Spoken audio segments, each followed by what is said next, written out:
Everyone, this is Ankita Awasthi. Welcome to my channel Ankita's visions. तो जितने भी बच्चे हैं यहाँ पर CUET PG से रिलेटेड और जिनका एडमिशन होने वाला है, मतलब कि हर एक यूनिवर्सिटी अब अपना रजिस्ट्रेशन पोर्टल को ओपन करने वाली है। सो बेसिकली बहुत सारे बच्चों के मन में ये कन्फ्यूज़न थी और बहुत सारे बच्चे इधर उधर देख तो रहे हैं लेकिन क्लियरेंस नहीं मिल पा रहा है। इसलिए मैंने ये एक प्रॉपर वीडियो बनाया है जिसमें मैं हर एक कैटेगरी के रिलेटेड आपको डॉक्यूमेंट बताने वाली हूँ कि कौन सा डॉक्यूमेंट आपकी कैटेगरी से रिलेटेड लगेगा और कौन सा डॉक्यूमेंट आपकी कैटेगरी से रिलेटेड नहीं लगेगा। ओके, सो बेसिकली ये हर एक यूनिवर्सिटी से रिलेटेड है और जो मेन DU है और BHU है, BBAU है, JNU है, इन यूनिवर्सिटीज़ में ये डॉक्यूमेंट्स आपको मोस्ट इम्पॉर्टेंट है लेकर जाना। सो आपको मैं यहाँ पर ये अभी वीडियो बना के दे रही हूँ जिससे कि आप अपने डॉक्यूमेंट्स को क्लियर कर लो। अगर उनका रजिस्ट्रेशन पोर्टल ओपन होता है उस टाइम पर कौन कौन से डॉक्यूमेंट्स आपके लगने हैं वो, और जब आपका काउंसलिंग होता है उस टाइम पर आपके कौन कौन से डॉक्यूमेंट लगने हैं वो, उन सब के बारे में मैं आपको यहाँ पर बताने वाली हूँ। बस आपको ध्यान से सुनना है। ऐसे ही मैं कई सारे वीडियोस आपको बताने वाली हूँ। क्लियर कर लेना, दिमाग में हर एक चीज़ों को प्रॉपर बिठा लेना। अगर कोई कंफ्यूजन है, कोई भी प्रॉब्लम है, आप कमेंट बॉक्स में कमेंट कर दीजिएगा। मैं आपकी हर एक प्रॉब्लम का समाधान जरूर से करूंगी। और अगर आपको पर्सनल गाइडेंस चाहिए आपको अपनी काउंसलिंग से रिलेटेड, तो आप उसके लिए इस पे एक बार कमेंट बॉक्स में यस लिख दीजिएगा, जिस पे मैं अपना नंबर शेयर करती हूँ। उसके लिए बस एक छोटा सा अमाउंट आपको पे करना होता है जिसमें मैं आपको प्रॉपर तरह से आपको डिटेल्ड मैं चीज़ें बता देती हूँ आपके नंबर के अकॉर्डिंग कौन सी यूनिवर्सिटी और कौन सा कॉलेज मिल सकता है। सो यहाँ पर हम बात करने वाले हैं सबसे पहले डॉक्यूमेंट्स की कि कौन कौन से डॉक्यूमेंट्स आपको प्रिपेयर करके रख लेने हैं फॉर योर रजिस्ट्रेशन एडमिशन का जो एप्लीकेशन फॉर्म है वो, प्लस आपका काउंसलिंग के लिए। सो देखो, सबसे पहले यहाँ पर जनरल कैटेगरी के लिए बताने वाली हूँ। यहाँ पर आपको आधार कार्ड लेके जाना है। आधार कार्ड मतलब आप एक बार प्रिपेयर रखिए अपना।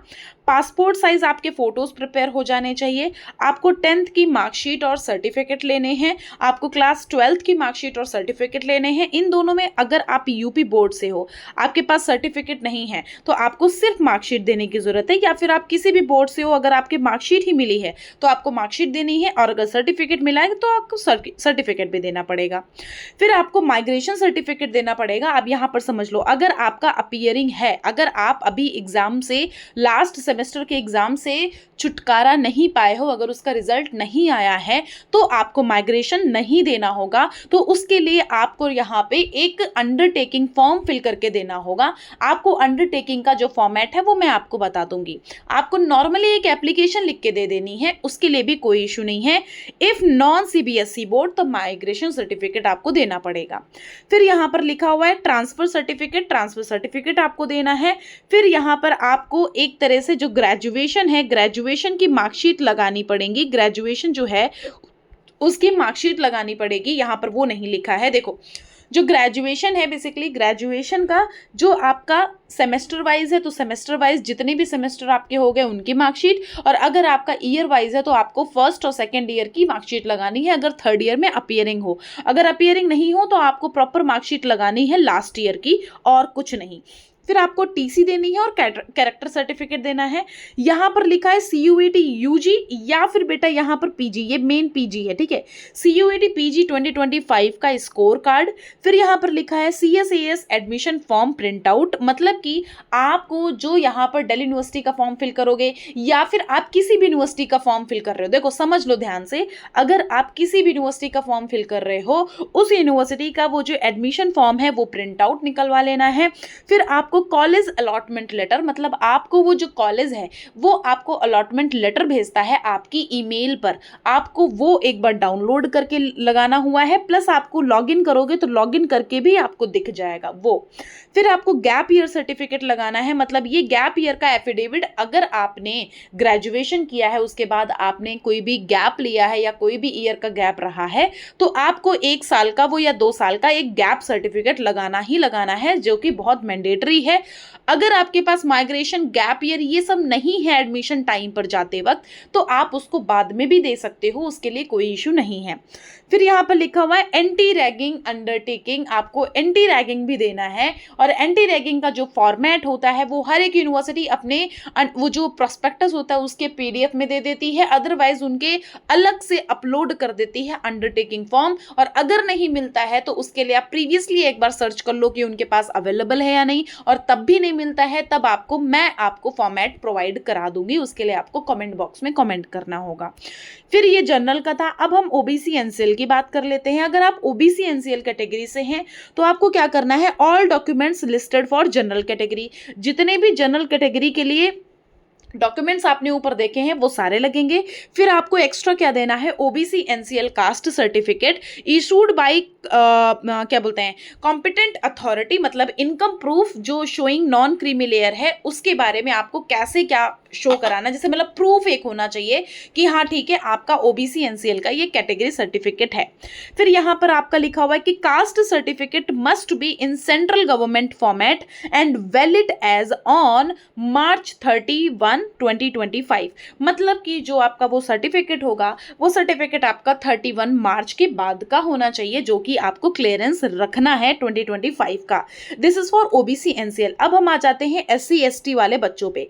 एससी एसटी वाले बच्चे क्लियर कर लें कि जो भी जनरल कैटेगरी में आपके डॉक्यूमेंट्स थे वो सारे लगेंगे आपको, और यहाँ पर एडिशनल आपको एससी एसटी कास्ट सर्टिफिकेट देना पड़ेगा जो कि एक अथॉरिटी से प्रॉपर तरह से इशूड हो और वो सेंट्रल फॉर्मेट का होना चाहिए, ये ध्यान रखिएगा। नेक्स्ट हम आ जाते हैं इकोनॉमिकली जो वीकर सेक्शन है उन सारे बच्चों के लिए जो ये ईडब्ल्यूएस सर्टिफिकेट है, जो भी जनरल कैटेगरी में हमने आपको लिस्ट शेयर करी है डॉक्यूमेंट की वो सारे डॉक्यूमेंट्स लगेंगे।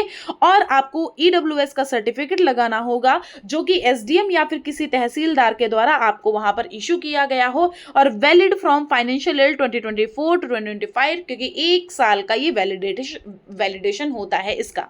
और यहाँ पर format should be as per central government guidelines, मतलब कि जो भी सेंट्रल गवर्नमेंट की गाइडलाइंस है उनके अकॉर्डिंग होना चाहिए। नेक्स्ट लिखा हुआ है कि पीडब्ल्यूडी मतलब पर्संस विद बेंचमार्क डिसेबिलिटी जो है कैंडिडेट के लिए ऑल डॉक्यूमेंट जितने भी बच्चों जनरल कैटेगरी में ऊपर मैंने डॉक्यूमेंट बताए वो लगने हैं। और डिसेबिलिटी जो सर्टिफिकेट है वो आपका लगेगा जो कि इशूड बाय गवर्नमेंट हॉस्पिटल या फिर ऑथराइज्ड मेडिकल बोर्ड। मिनिमम आपका 40% disability required for reservation benefits and supporting document for scribe on special needs, अगर आपका उसके लिए एप्लीकेबल हो तो। फिर यहाँ पर कुछ एडिशनली मैंने लिख रखा है। क्या है एडिशनली, कि additionally notes for all categories, self attest photocopies of all documents plus original for verification, मतलब आपको सेल्फ अटेस्ट मतलब कि आपको हर एक उस पे फोटोकॉपीज पे साइन करना होगा, प्लस CUET UG 2025 या फिर CUET PG 2025 is compulsory for admission in UG या फिर PG कोर्सेस, मतलब कि आपको एडमिशन अगर लेना है तो CUET PG का एग्जामिनेशन देना बहुत जरूरी है। फिर यहाँ पर लिखा है कि document should be clear, valid and recently issued where applicable, मतलब कि जो डॉक्यूमेंट्स हैं वो सारे क्लियर होने चाहिए, वैलिड होने चाहिए और रिसेंटली इशू होने चाहिए। फिर लिखा हुआ है कि character certificate should be recent, मतलब कि आपका कैरेक्टर सर्टिफिकेट आपका 6 महीने के अंदर का होना चाहिए। ये नहीं कि आप पिछले साल का या आपने प्रीवियसली कोई पढ़ाई करी है उस यूनिवर्सिटी से आपको कुछ मिला हो या स्कूल से मिला हो आप वही लाके लगा दो, वो नहीं चलेगा।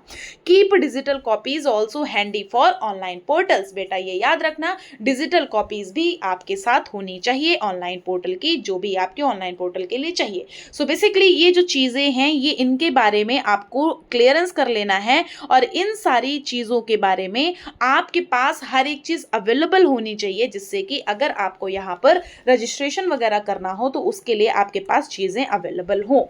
सो बेसिकली मुझे लगता है कि ये चीजें आपकी क्लियर हो गई हैं। एक बार मैं वापस से थोड़ा सा रिवाइज करा देती हूँ कि आपको क्या क्या लेके जाना है। देखो, सबसे पहले आपको ओरिजिनल और फोटोकॉपी की इसकी हम बात बता देते हैं। आपको ओरिजिनल, जिसका ओरिजिनल हो वो ओरिजिनल, और जिसकी फोटोकॉपी है उसकी फोटोकॉपी, मतलब ओरिजिनल का फोटोकॉपी, हर एक ओरिजिनल की फोटोकॉपी जरूर से करा लेनी है। माइग्रेशन सर्टिफिकेट आपका ओरिजिनल लगेगा, एंटी रैगिंग फॉर्म्स वही आपके ओरिजिनल्स लगेंगे, मतलब एफिडेविट ओरिजिनल लगेंगे, ये सारी चीजें, गैप सर्टिफिकेट ये सब ओरिजिनल लगेगा, ये चीजें आपकी ओरिजिनल लगती हैं। ठीक है, अब हम यहाँ पे आपको रिवाइज करा देते हैं एक बार क्या लगेगा। CUET score score card, call letter जो आता है वो, मतलब कि सीयूईटी का स्कोर कार्ड लगेगा, प्लस आपको जो वहां पर एडमिशन देती है यूनिवर्सिटी, आपको बाई मेल, बाई मैसेज, किसी के भी द्वारा देती है, तो आपको वो लगाना है। क्वालिफाइंग मार्कशीट में आपका ग्रेजुएशन होना चाहिए, फर्स्ट, सेकेंड, थर्ड या फाइनल ईयर की मार्कशीट होनी चाहिए। और आपको अगर नहीं है तो आपको जितनी भी मार्कशीट आपके पास अवेलेबल है वो सारी लगानी है। और आपको एक उसका अंडरटेकिंग फॉर्म फिल करके दे देना है, मतलब एप्लीकेशन एक लिख के दे दो, या तो फिर या अंडरटेकिंग फॉर्मेट आता है हर एक यूनिवर्सिटी का, वो फिल करके दे दो, जिससे कि आपका वो अपीयरिंग अगर हो तो वो आपका मैनेज हो जाएगा।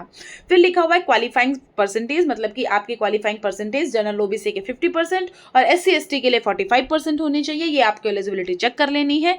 ईडब्ल्यूएस का सर्टिफिकेट होना चाहिए बच्चा, वो सन 2024 से सन 2025 के बीच होना चाहिए। ओबीसी का जो सर्टिफिकेट हो वो 31 मार्च 2025 के बाद का होना चाहिए। हाई स्कूल की मार्कशीट प्लस सर्टिफिकेट, इंटरमीडिएट की marksheet plus certificate, character certificate लगेगा, एफिडेविट लगेगा for anti ragging, plus gap certificate लगेगा, माइग्रेशन लगेगा, मेडिकल सर्टिफिकेट लगेगा फॉर पीडब्ल्यूडी बच्चे, कास्ट सर्टिफिकेट लगेगा, और इनकम सर्टिफिकेट यहां पर नहीं लिखा था, इनकम सर्टिफिकेट भी लगेगा। तो ये याद रख लेना, इनकम सर्टिफिकेट किसी किसी यूनिवर्सिटी में लगता है, किसी किसी यूनिवर्सिटी में नहीं लगता है। और प्लीज आप अपनी मेल को जरूर से चेक करते रहिएगा। और दूसरी बात मैं आपको बता दूं कि जो आपका यहाँ पर डॉक्यूमेंट मैंने पूरा बताया है, ये डॉक्यूमेंट आपको अच्छे से प्रिपेयर करके रख लेना है। बहुत इंपॉर्टेंट है बच्चा, बिल्कुल ध्यान रखना। कोई भी इशू, कोई भी प्रॉब्लम है तो आप मुझसे क्लियर कर लेना, लेकिन कुछ गलत मत करना, इतनी रिक्वेस्ट है, क्योंकि हम पिछली बार बहुत सारे बच्चों की चीजों को देख करके तब यहाँ पर आपको हम एक एक चीज को क्लियर कर रहे हैं। आपको इस चैनल पर बने रहना है। अगर आपको ये चीजें अच्छी लग रही हो तो चैनल को सब्सक्राइब भी कर लेना, क्योंकि आपकी एडमिशन प्रोसीजर तक मैं बहुत हेल्प करने वाली हूं। ये आपको मैं क्लियर कट बता देती हूं, हर एक एक चीज आपको यहाँ पर बहुत वैल्यूएबल और बहुत हेल्पफुल लगेंगी। आप बस एक बार चीजों को गो थ्रू कर सकते हो। मेरे चैनल पे प्रीवियस ईयर में बहुत सारे बच्चों का एडमिशन भी कराया था, और बच्चों में लाइव आती हूँ रात के 10 बजे से 12 बजे तक। आप उसमें भी मुझसे क्लियर कर सकते हो, जितनी भी क्वेरीज हैं उनको सॉल्व करा सकते हो। अगर आपको काउंसलिंग करानी है, अपने नंबर के अकॉर्डिंग आपको जानना है कि कौन सी यूनिवर्सिटी में एडमिशन लेना चाहिए और कौन सी यूनिवर्सिटी में नहीं, तो उसके लिए आपको मैं एक अमाउंट चार्ज करती हूँ, जो कि बहुत ही मिनिमम होता है, 50, 100 और 199 का। उसका एक प्लान होता है, तो उसके लिए आप हमारे यूट्यूब पोस्ट पे जाके देख सकते हो। अगर वो आपके लिए है कि मैं उस पर अपना नंबर शेयर करती हूँ, नंबर शेयर करके आप मुझसे कॉल करके प्रॉपर तरह से चीजें पूछ सकते हो, और हर एक यूनिवर्सिटी का डाटा मेरे पास रहता है। तो इस वजह से आपको अगर वो काउंसलिंग चाहिए तो आप हमारे कमेंट बॉक्स में यस मैम लिख करके आप बता दीजिएगा। मैं आपको अपनी मेल दे दूंगी, आप मुझे मेल पर मैसेज कर देना, तो वहां पर नंबर शेयर कर दूंगी। या फिर आप मेरे इंस्टाग्राम पेज अंकिताज विजन्स पे आप मुझे बोल देना कि पर्सनल काउंसलिंग चाहिए मैम, तो मैं उस पर अपना नंबर शेयर कर दूंगी। तो ये कुछ चीजें भी मुझे आपको क्लियर करनी थी, तो आप क्लियर कर लेना। और कोई समस्या, कोई प्रॉब्लम होती है तो आप मुझसे डायरेक्टली पूछ सकते हो कमेंट बॉक्स में। आप डायरेक्टली वहां पर कमेंट बॉक्स में कमेंट कर देना, मैं हर एक कमेंट का रिप्लाई करती हूँ। Okay, thank you so much. अच्छा लगा हो तब आप सब्सक्राइब जरूर से कर लेना। Thank you.